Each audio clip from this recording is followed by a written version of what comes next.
Silane-siloxane sealers protect porous masonry like concrete, brick, pavers, natural stone, roof tiles, and stucco from water absorption and salt damage without changing how they look. But there's a lot of confusion about what they actually do and when to use them, so let me clear that up in this video. Hey there, I'm Ron with Foundation Armor, and let's talk about silane-siloxane sealers and how they work. Silane-siloxane sealers are penetrating sealers. They soak into the surface and protect from below instead of sitting on top like a coating. Now, their main job is protection against water absorption and salt damage, so moisture is less likely to soak in and cause problems. So you can use these on unsealed and unpainted concrete like brick, pavers, natural stone, clay and terracotta roof tiles, and stucco. Basically, most porous masonry surfaces where water absorption and salt damage are of concern. Silane-siloxane sealers are great because they're designed to protect without changing appearance if that's what you like. So the surface keeps a natural look. Same color, same texture, same finish. Now let's talk about application. Silane-siloxane sealers are best applied with sprayers.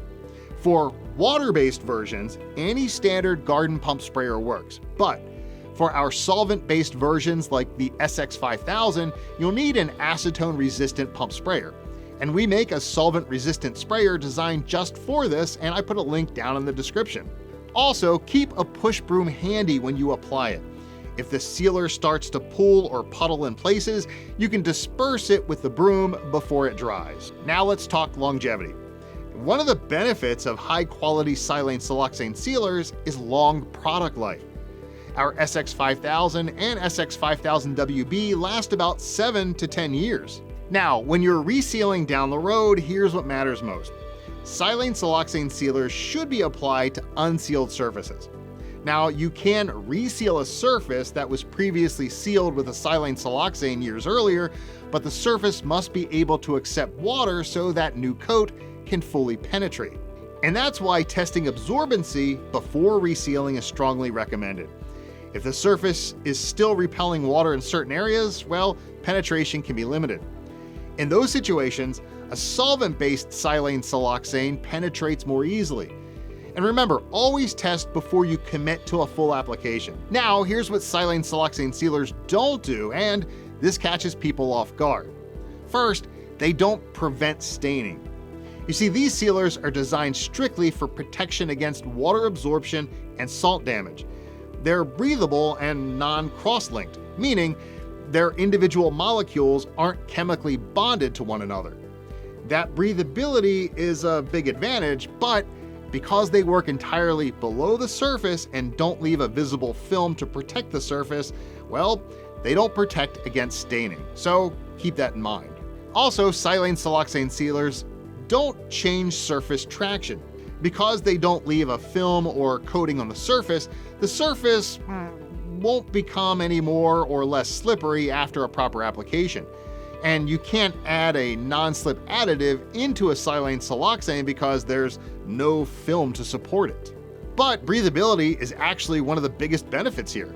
Pure silane-siloxane sealers are breathable, which makes them a great choice where drainage or moisture movement matters.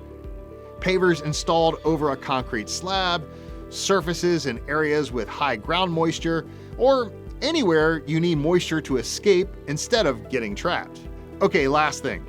If you seal a surface with a silane-siloxane and later decide you want a surface coating on top, well, you do have some options. A surface sealed with a silane-siloxane can be coated over with a solvent-based acrylic like our AR350 and AR500. But always remember to test a small section first to confirm adhesion before committing to the full surface. And it's the same idea with paints. Silicone emulsion paints and many oil-based paints can adhere over a silane-siloxane once the surface has had time to dry. And remember, always do a test first. And one last but very important thing, do not apply water-based coatings or water-based paints over a silane-siloxane sealer.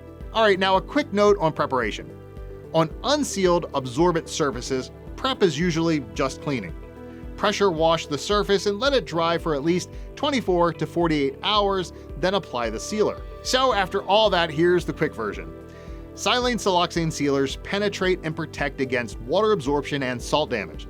They maintain the natural look, they last a long time, they're breathable, and they work on most porous masonry. They don't, however, prevent staining, and they don't change traction. Thanks for watching, and I provided a link to all the products I talked about down in the description. And if you found this video helpful, hit the subscribe button and give us the thumbs up for more concrete sealing tips and product breakdowns. Thanks for watching.